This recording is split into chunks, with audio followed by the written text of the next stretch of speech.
Good morning, my Real News Media TV family. Thank you so much for tuning in this morning, and I'm wishing for everyone a wonderful and a productive day. And in the news this morning for December 6, 2023, Jamaican $10 million in cocaine seized, American woman arrested at the Sangster Airport. An American woman was arrested at the Sangster International Airport in Montego Bay, St. James, after she was allegedly found with cocaine valued at over US $70,000 or Jamaican $10.7 million strapped to her body. Reports are that on Monday around 12:45 p.m., the American, who is a sales representative, checked in to board a departing flight to New York in the U.S. when she was intercepted and searched at the security checkpoint by members of the Jamaica Constabulary Force Narcotics Division. 4 packages containing cocaine with a weight of 2.3 kilograms were reportedly found strapped to the woman's body. She was subsequently arrested and placed on reasonable suspicion for breaches of the Dangerous Drugs Act. Her identity is being withheld pending investigations. Fire causes minor damage to FCJ's Marcus Garvey Drive facility. The Factories Corporation of Jamaica has confirmed that a section of its small industries complex located at 225.5 Marcus Garvey Drive caught a fire Tuesday, December 5. The fire, first observed by an individual employed to FCJ, appeared to be within a single-leased unit in closer proximity to the entrance gate. Emergency services were contacted, and the Jamaica Fire Brigade responded promptly and was able to contain the blaze, FCJ said in a statement. FCJ said that based on preliminary information gathered by its personnel on location, the fire was largely confined within the single unit. Minor damage to an adjoining unit occurred during fire extinguishing actions undertaken by JFB officers. The source of the fire is still being investigated. An estimate of the damage has not yet been ascertained, and a full assessment will be carried out, FCJ said. FCJ expressed that it was grateful that no lives were lost as a result of the incident, and like all FCJ facilities island-wide, the building is insured. Dunkirk under curfew following fatal shooting.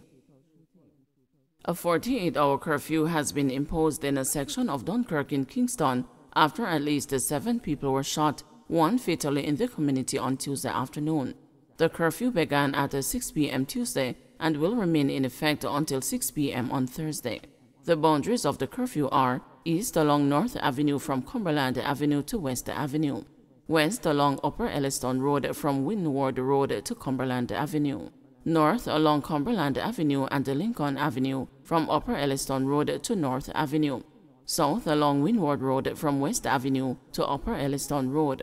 During the hours of the curfew, all persons within its boundaries are required to remain within their premises for 48 hours, unless otherwise authorized by the ground commander. An infant boy is among those hospitalized following the gun attack inside the Michael Manley Market. 1 person was killed in the shooting. Attorney Isaac Buchanan suspended over offensive comments about the DPP.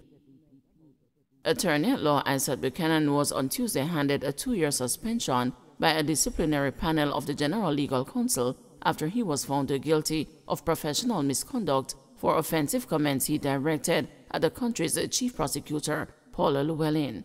Buchanan pleaded guilty in early November to breaching ethics rules that guided the conduct of attorneys authorized to practice in Jamaica.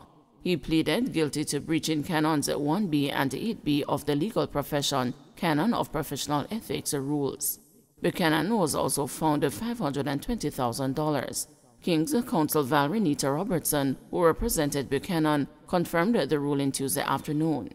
He did the right and honorable thing. He took responsibility for the comments that were made. Remember, he apologized before that, and he apologized again.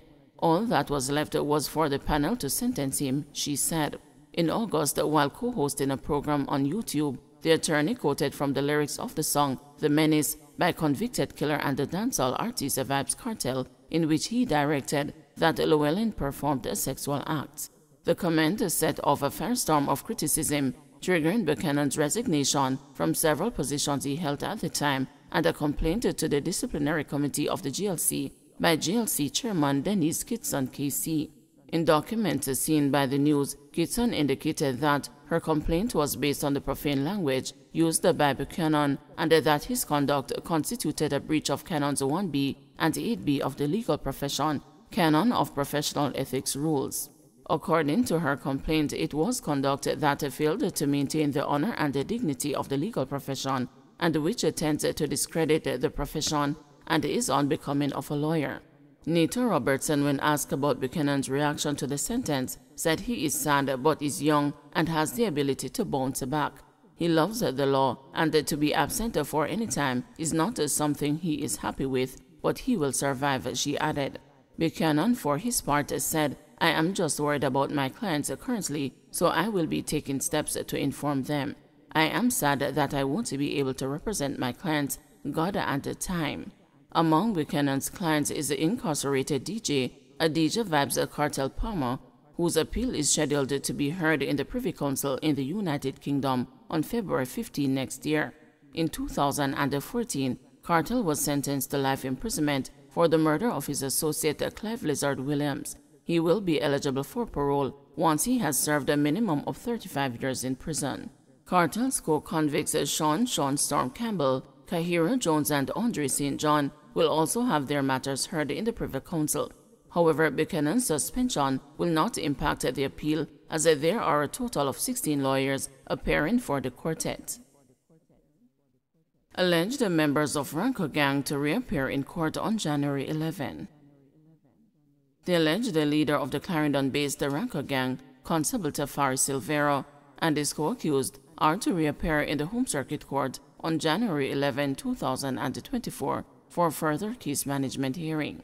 The Ranco Gang, which has been linked to 17 incidents, is alleged to have been involved in shootings, burglary, robbery with aggravation, illegal possession of firearm, shop breaking, conspiracy to murder, and abduction.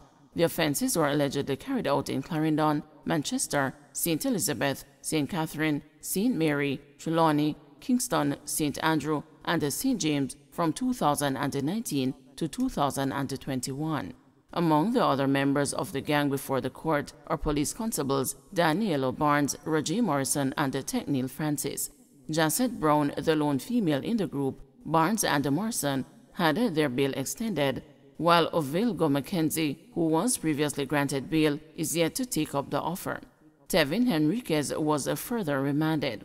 Constable Silvero was first arrested in June 2021 following allegations that he hired 2 hitmen to murder a police informant from Clarendon. He was subsequently charged in that matter, along with 2 civilians, Christopher Robinson and Mark Bennett. They all are facing charges of conspiracy to murder in a separate case. Alleged fraudster remanded until January 16. A fraud accused who allegedly collected over $400,000 from a woman under the guise that he would supply her with car wash equipment was remanded until January 16, 2024, when he appeared in the St. Catherine Parish Court on Tuesday. Romario Edwards, 34, is answering to a charge of larceny by trick. When the matter was mentioned on Tuesday, it was revealed that the accused has given back to the complainant $80,000 of the sum in question. The court also heard that the accused is before the Kingston and the St. Andrew Parish Court on similar charges. Judge Janelle Nelson Gale told the defense that Edwards will have to remain in custody. It is alleged that in January 2023, the accused told the complainant he could obtain the equipment. The money was paid over to him, and he became elusive, and requests for a refund were not honored. A report was made to the police and an investigation launched, which resulted in the arrest of Edwards. He was formally charged following a question and answer session.